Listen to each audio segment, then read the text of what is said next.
May the words of my mouth and the meditations of our hearts be always acceptable in thy sight, O Lord, our strength and our Redeemer.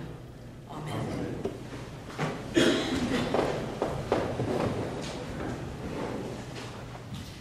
Jerusalem, Jerusalem, the city that kills the prophets and stones those who are sent to it. Every time I hear this passage where Jesus laments the bloody history, goes by the name of the word Jerusalem. It's not a hymn that we sing very often in small churches because the tune, though it's absolutely beautiful, and you may have heard it in Chariots of Fire if you ever saw that movie, but it's not an easy tune to sing. But the words to this hymn capture every ounce of feeling that Jesus poured into this lament over Jerusalem. A lament that is a microcosm for his lament over the state of the world, both then and now. The words to the first verse go like this. O day of peace that dimly shines through all our hopes and prayers and dreams, guide us to justice, truth, and love, delivered from our selfish schemes. May swords of hate fall from our hands, our hearts from envy find release, till by God's grace our warring world shall see Christ's promised reign of peace.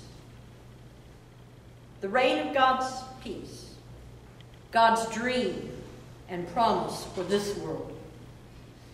Throughout the Bible, in all the stories and poems and histories and gospels and songs that make up that wonderful collection of thousands of years of witness to God's action.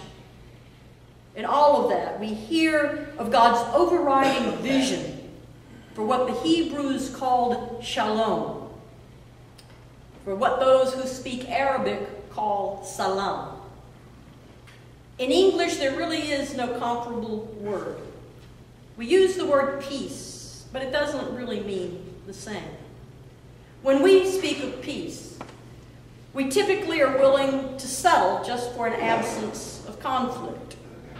But when a Hebrew says shalom, or when an Arab says salam, he or she means so much more.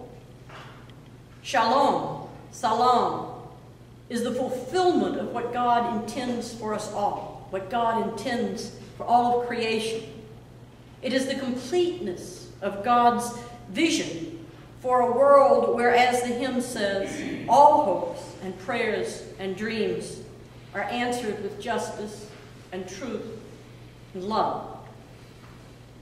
In God's dream of a world where fox-like behavior, like Herod's, which was singled out in today's gospel, gives way to a willingness to be gathered under a different kind of wing.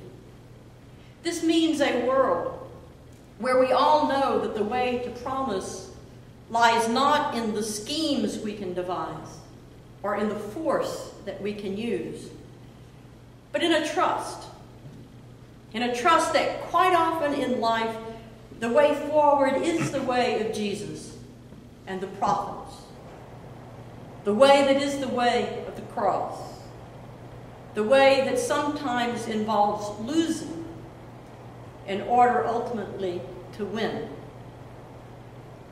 Today's gospel reminds us that more often than not, we don't even come close to that way of being in the world. And today's gospel tells us that when we refuse to even try to come close, God weeps. God weeps.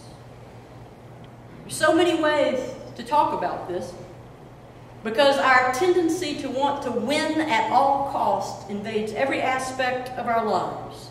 It fuels the divisive issues that enter not only into religion and politics, but into every aspect of life, into our relationships as well, our relationships with one another and with all of God's creation. Stories abound in all of these venues about how our own fear of losing something that we think we have to have stands square dab in the middle of our refusal to be gathered under the wing of shalom and salam. You see, it's not that we don't like the idea of shalom and salam as a dream or a vision, some future state, or some remembered past of what Jesus did. Oh, we like the idea of shalom and salam just fine. It's more that we just don't buy the reality of that dream for us. We don't buy it for ourselves or for our world for now. We live in a world where foxes rule. And whether it is in religion or politics or relationships, it's really hard to imagine being okay without always trying to outfox the other. But where that leaves us is in our own foxholes and far from the dream of God. And that, my brothers and sisters, is what Jesus is weeping over in this morning's gospel as he looks at the city of Jerusalem. Jerusalem, whose very name means to see peace. Peace, the type that shalom and salam point to. He's weeping, not only for what will happen to him when he goes into that city, but he's weeping for what has happened before him, what has happened throughout history whenever a prophet has dared to speak the word of shalom or salam to a people who find the implications of that word to be too inconvenient or too repulsive to listen to.